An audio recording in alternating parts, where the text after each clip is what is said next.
Telangana deputy CM Bhatti Vikramarka మీడియాతో మాట్లాడుతున్నారు. ఇప్పుడు లైవ్ చూద్దాం. కేసీఆర్ గారు లాంటి వాళ్ళు, కేటీఆర్ గారు లాంటి వాళ్ళు, పల్లా రాజేశ్వర రెడ్డి గారు లాంటి వాళ్ళు కొద్దిమంది ఉద్దేశపూర్వకంగానే ఈ సర్వేకి సహకరించకుండా దూరం ఉన్నారు.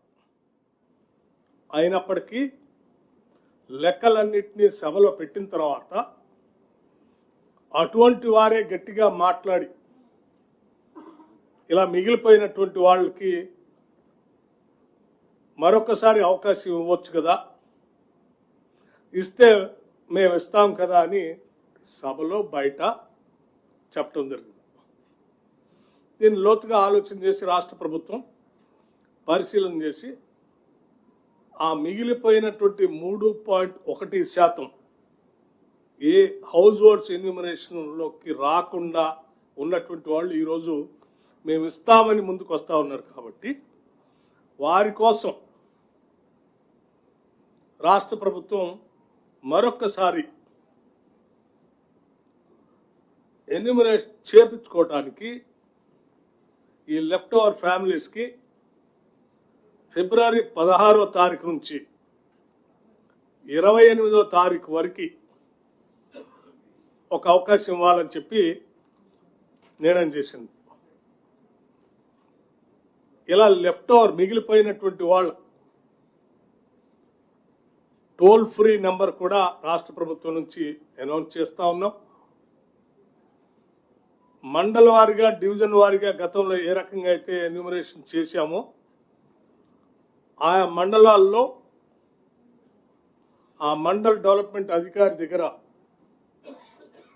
ప్రజాపాలన సందర్భంగా ఏర్పాటు చేసిన వ్యవస్థలో అక్కడ తిరిగి ఆ మిగిలిపోయినటువంటి వాళ్ళు ఎవరైనా వచ్చి అక్కడ అప్లికేషన్స్ ఇవ్వచ్చు. అట్లాగే ఆన్లైన్లో కూడా దీన్ని ఉంచుతూ ఉన్నాం. 3 రకాలైనటువంటి మార్గాలు వెసులుబాటు కల్పిస్తూ ఉన్నాం. ఒకటి, టోల్ ఫ్రీ ద్వారా వారు కాల్ చేస్తే వారి నెంబరు పర్టికులర్స్ ఇస్తే ఇంటికి వాళ్ళు వెళ్ళి ఎన్యూమరేట్ చేసుకుంటారు. వారికే వారు ఆయా మండలంలో ఉన్నటువంటి మండల కార్యాలయానికి వెళ్తే ఆ కార్యాలయంలో ప్రజావాణికి సంబంధించి, ప్రజాపాలనకు సంబంధించినటువంటి అధికారిని ఇప్పటికే అక్కడ నియమించి ఉంచాం. అక్కడ కూడా చేసుకోవచ్చు. అట్లాగే ఆన్లైన్లో కూడా అప్లికేషన్ పెడతా ఉన్నాం, అది కూడా వాడుకోవచ్చు. ఇది సంపూర్ణంగా ఎప్పటికైనా విజ్ఞప్తి చేస్తూ ఉన్నాం కేసీఆర్ గారికి, కేటీఆర్ గారికి, ఇలా మిగిలిపోయినటువంటి వాళ్ళు ఎవరికైనా మరొక్కసారి అవకాశం ఇస్తా ఉన్నాం. మీరు ఈ రాష్ట్ర జనాభా లెక్కల్లో వచ్చేటట్టుగా చూసుకోండి. ఈ రాష్ట్ర జనాభా లెక్కల్లోకి మీ అందరిని రావాల్సిందిగా విజ్ఞప్తి చేస్తూ ఉన్నాం. మరొకసారి అవకాశం ఇస్తున్నాం. మీకు లెక్కల్లోకి వచ్చి జనజీవన స్రవంతిలో కలిస్తే మంచిదని కూడా చెప్తా ఉన్నాం. దీన్ని సద్వినియోగం పరచుకోవాల్సిందిగా మిస్ అయినటువంటి వాళ్ళు, లేకపోతే ఎక్కడైనా మీ ఇళ్ళకి తాళాలు వేసి మీరు చేసుకోలేదనుకున్నటువంటి వాళ్ళు ఎవరైనా ఉంటే తిరిగి వచ్చి చేసుకోవాల్సిందిగా మీ అందరి ద్వారా వారందరికీ విజ్ఞప్తి చేస్తూ ఉన్నాం. ఇది 16 నుంచి 20వ తారీఖు వరకు పూర్తి చేసి మార్చి మొదటి వారంలో కాంగ్రెస్ పార్టీ ఈ ప్రభుత్వం ఆనాటి ఎన్నికల సందర్భంగా పార్టీ ఇచ్చినటువంటి వాగ్దానం మేరకు ఈ ప్రభుత్వం, ప్రజాప్రభుత్వం కట్టుబడి ఉంది, చిత్తశుద్ధితో ఉంది. సంపూర్ణంగా దీన్ని అమలు చేయాలనేటువంటి దృఢ నిశ్చయంతో కూడా ఉంది. అందుకోసమే ఈ మొత్తం లెక్కల్ని కేబినెట్లో మొదటి వారంలో ఉంచి శాసనసభలో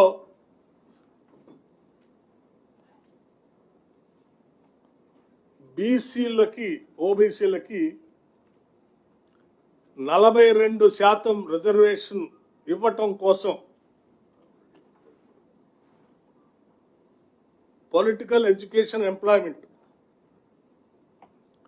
42% రిజర్వేషన్ ఇవ్వటం కోసం మార్చి మొదటి వారంలో క్యాబినెట్లో తీర్మానం చేసి శాసనసభలో బిల్లు పెట్టి బిల్లుని పాస్ చేసి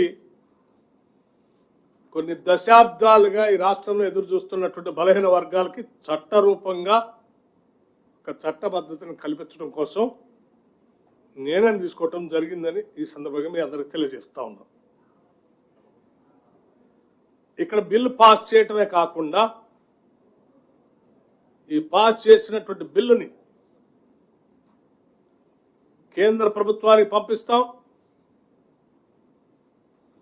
పార్లమెంట్లో కూడా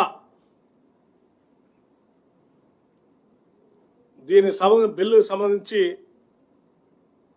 కేంద్ర ప్రభుత్వం మీద ఒత్తిడి తీసుకొని వచ్చి బిల్లుని పార్లమెంట్లో కూడా ప్రవేశపెట్టి దీని మీద ఆమోదం పొందడం కోసం మేము చేయాల్సిన ప్రయత్నం అంతా చేస్తాం. మా నాయకుడు రాహుల్ గాంధీ గారి నాయకత్వంలో మాకున్నటువంటి పార్లమెంటు సభ్యులందరినీ సహాయ సహకారాలు తీసుకోవటమే కాకుండా ఈ ప్రభుత్వం నుంచి ఒక ప్రతినిధి బృందంగా ప్రధానమంత్రిని కలుస్తాం. కేంద్ర ప్రభుత్వానికి సంబంధించిన పెద్దలందరినీ కలుస్తాం. అట్లాగే పార్లమెంట్లో ఉన్నటువంటి అన్ని రాజకీయ పార్టీలకు సంబంధించిన నాయకులను కూడా కలుస్తాం. వారందరి మద్దతు కూడా కూడగడతాం.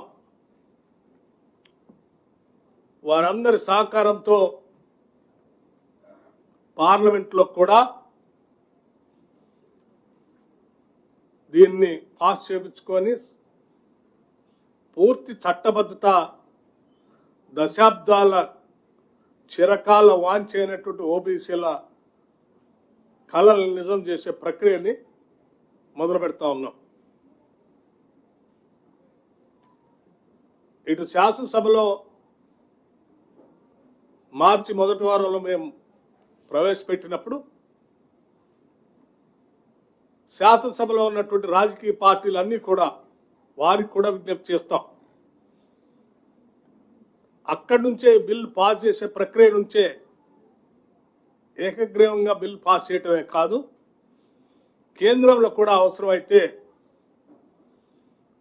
అక్కడ ఉన్నటువంటి ప్రధానమంత్రి గారిని కానీ మిగతా రాజకీయ పార్టీలని కలిసి ఒప్పించడానికి కలిసి వచ్చే రాజకీయ పార్టీలన్నింటిని కూడా తీసుకొని పోతాం. అంతిమంగా మా అందరి ఆలోచన రాష్ట్ర ముఖ్యమంత్రి రేవంత్ రెడ్డి గారి నాయకత్వంలో ఈ కేబినెట్ యొక్క ఆలోచన దశాబ్దాల ఓబీసీల చిరకాల వాంఛైనటువంటి 42% రిజర్వేషన్ని స్థానిక సంస్థల్లో తీసుకొని రావటం అనేది అందించడం అనేది మా అందరి ముందున్నటువంటి బలమైన కోరిక, లక్ష్యం కూడా.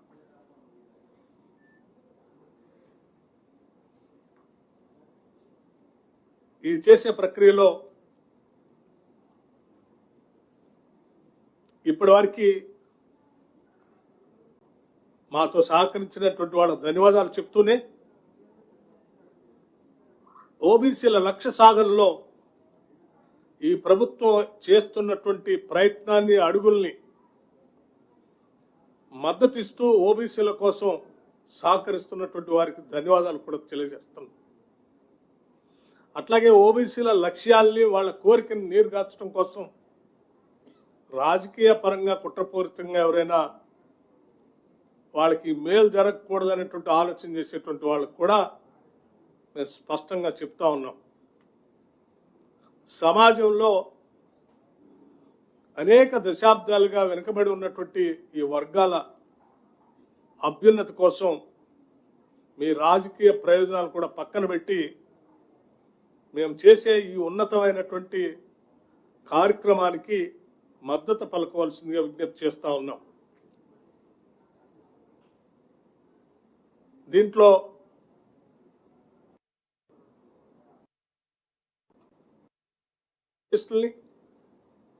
మేధావుల్ని అట్లాగే ఈ వర్గాల ప్రయోజనాలు కాక్షించేటువంటి ప్రగతిశీల భావాలు కలిగినటువంటి వాళ్ళందరినీ కూడా కలిసి రావాల్సిందిగా, దీనికి మద్దతు కూడగట్టడానికి మేము ఈ సహాయ సహకారాలు అందించవలసిందిగా విజ్ఞప్తి చేస్తా ఉన్నాను. ధన్యవాదాలు.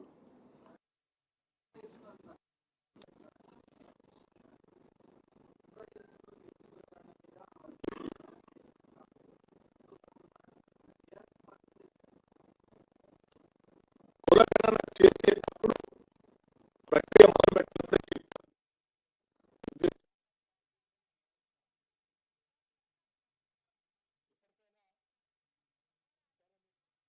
తప్పు తెలుసుకొని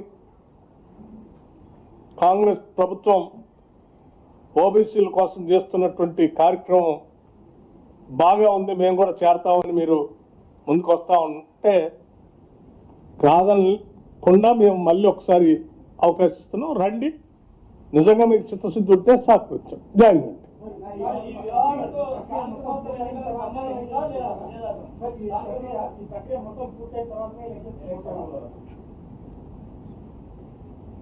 రాష్ట్రంలో ఈ జనాభాలో ఉన్నటువంటి మేము ఇప్పటికే ప్రకటించిన 56% ప్రజలు ఓబీసీలు ఈ రోజు నుంచి కాదు, ఒక దశాబ్దానికి పైబడి మాకు జరిగేటువంటి ఎన్నికల్లో కానీ ఉద్యోగ అవకాశాల్లో కానీ మా జనాభా దామాషా ప్రకారం మాకు అవకాశాలు ఉండాలి, దానికి చట్టబద్ధత కల్పించి ప్రక్రియను మీరు చేపట్టి దానికి అవకాశాలు కల్పించండి అన్నప్పుడు జనాభాలో 56% పైబడి ఉన్నటువంటి ప్రజల కోరికే బలమైనది.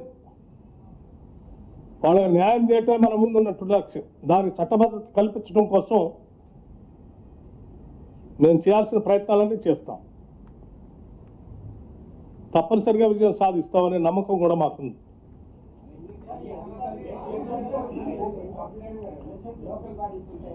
నేను చెప్పింది కూడా అదే ఎప్పటిదాకా మీకు. ఈ జనాభాలో 56% పైబడి ఉన్నటువంటి ప్రజల కోరిక ముందు ప్రధానమైన లక్ష్యం, అవసరం మనం తీర్చటం. వాళ్ళు పదే పదే చెప్తా ఉన్నారు కూడా, మా రిజర్వేషన్ తేల్చండి ముందని. రిజర్వేషన్ తేల్చి వాళ్ళకి న్యాయం చేయాలనేదే మా ఆలోచన. One after the other. అమ్మా, ఎస్, ఈ రాష్ట్రంలో 56% ఉన్నటువంటి బలహీన వర్గాల కోరిక, వాళ్ళు రాజకీయంగా, ఆర్థికంగా, విద్యాపరంగా, ఎంప్లాయ్మెంట్ ఉద్యోగపరంగా కూడా వాళ్ళు కోరుకునేటువంటి ఆలోచనల లక్ష్యాలను చేరటానికి ఈ రాష్ట్ర ప్రభుత్వంపై కొంత భారం అయినప్పటికీ కూడా ఆ భారాన్ని కూడా మేము మోయటానికి సిద్ధంగా ఉన్నాం. ఈ ప్రభుత్వం మోయటానికి సిద్ధంగా ఉంది, ఇబ్బంది లేకుండా చూస్తాం.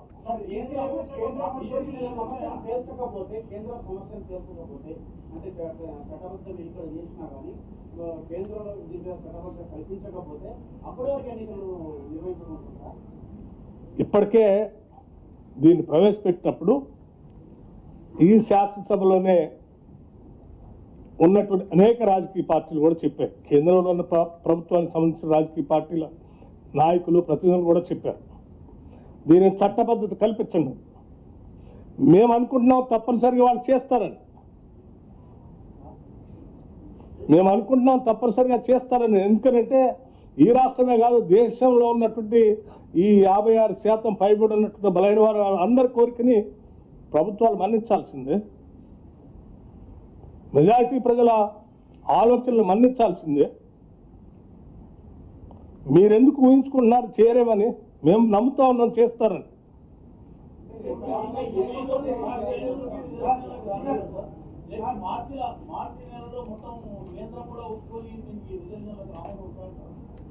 అమ్మా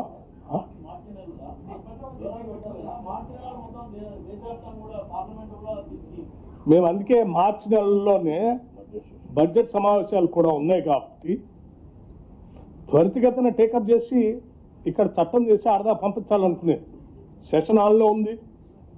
ఈ బడ్జెట్ సెషన్లోనే దీన్ని పార్లమెంట్లో పెట్టాలని కేవలం మా పార్టీకి సంబంధించిన ఎమ్మెల్యేలు మాత్రమే ఎంపీలే కాకుండా దేశంలో పార్లమెంట్లో రిప్రజెంట్ చేస్తున్న అన్ని రాజకీయ పార్టీల నాయకుల్ని కలుస్తాం. మేము అందరి మద్దతు కూడగడతాం. ఈ దేశంలో చాలామంది బలైన వర్గాలకు న్యాయం చేయాలని, వాళ్ళ జనాభా దామాషా ప్రకారం అన్ని వసతులు అందించాలని కోరుకునే రాజకీయ పార్టీలు కూడా చాలా ఉన్నాయి. అందరూ మాట్లాడుతూనే ఉన్నారు కదా.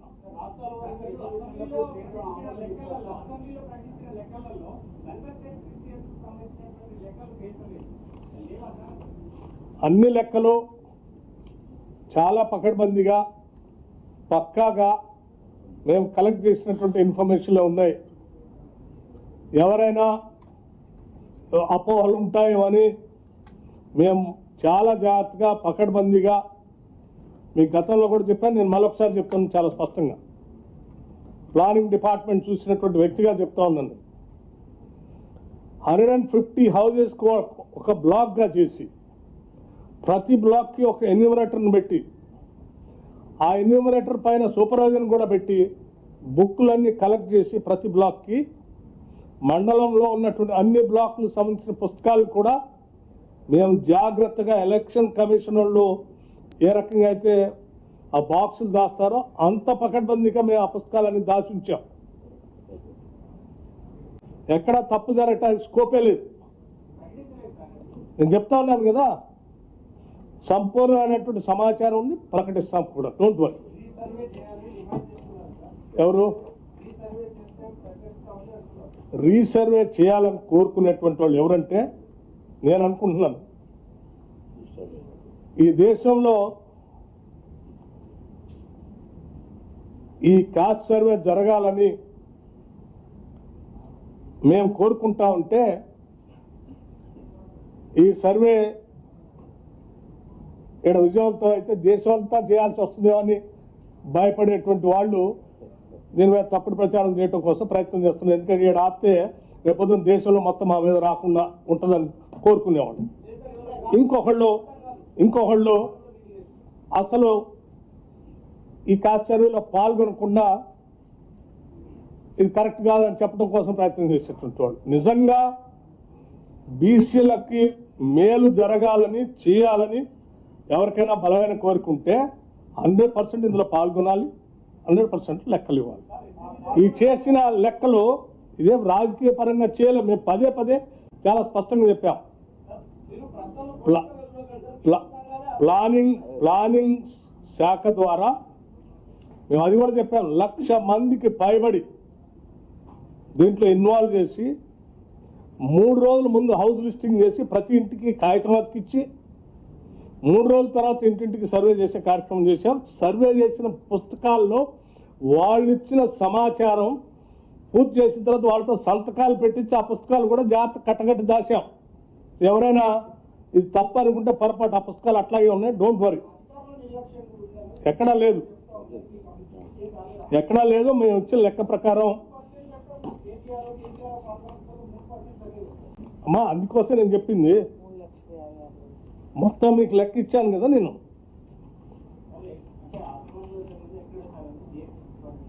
ఎక్కడైనా సరే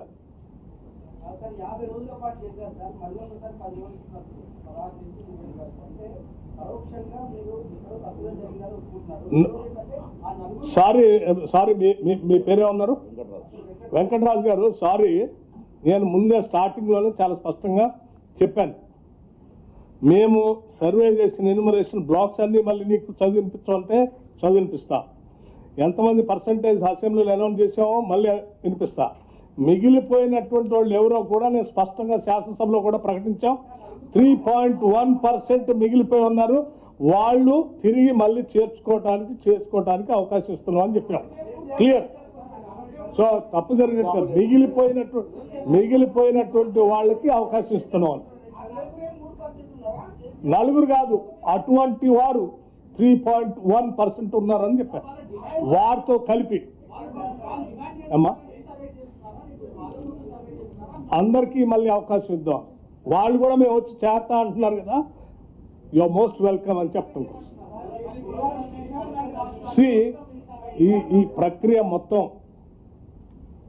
ఈ ప్రక్రియ మొత్తం ఓబీసీల డిమాండ్ చట్టబద్ధత కల్పించడానికి సంఖ్యను సైంటిఫిక్గా సర్వే చేసి క్యాబినెట్లో పెట్టి చట్టసభల్లో పెట్టి బిల్లు పాస్ చేసి చట్టబద్ధత కల్పించి వాళ్ళకి 42% రిజర్వేషన్ కల్పించడానికి not only political, education and ఎంప్లాయ్మెంట్లో కూడా కల్పించడం కోసం ఈ రాష్ట్ర ప్రభుత్వం చిత్తశుద్ధితో ఉంది. కాబట్టే ఎవరైనా మళ్ళీ జాయిన్ కానటువంటి వాళ్ళు మేము జాయిన్ అవుతామంటే మళ్ళీ ఒకసారి అవకాశం ఇస్తున్నాం. దయచేసి మీరందరూ ఓబీసీలకి న్యాయం జరగాలని కోరుకునేటువంటి వాళ్ళందరూ కూడా